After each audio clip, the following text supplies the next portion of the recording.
راسي أو جي دلتزيني أويا كأو حاج عبد الله تقريبا نيوزيكا الله نيوزيكا نو كرن زمنونا دنا اشتكوا يعني بحقيقة أولادي تويت مرة بلام شوار هر جاحيل بنا يعني هر جاحيل بنا يعني بيشتو تمنو تقريبا خوار تمنو يت عمري خداي كره جاب راسي يا إنسان أمزور بود نارحتين بر أويكو أو راستي أم دعوة المسلمانات كين همو كدعاء بود كين وأوي وكو هم طالوان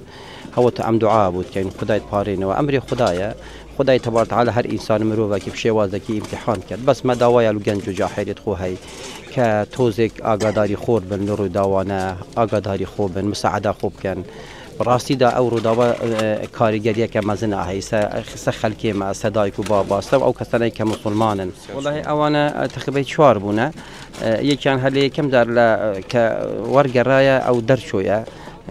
باشتر بوا او تقریبا سیش کت نخسته تقریبا هر دوکید کشی وضعیان تقوا شیوا و بلام باشتر بون اوان تقریبا زیاتر چون داره بس کزور شرب او علي وعلي عبد الله حاج عبد الله او براسي او جاني لدزدا براسي انسان خفت بار ابو او گنج جاحلانه كبم شوازه آقاداری خویان نینه هر شتی خوا بینی دید بلام دبی خوای گور ده فرمی آیت قرآن فرموده که ولا تلقوا بأيديكم الى التهلكه هر شتی که ضرری هي ده بی انسان خولی پاريزي خولی درخاته و براسي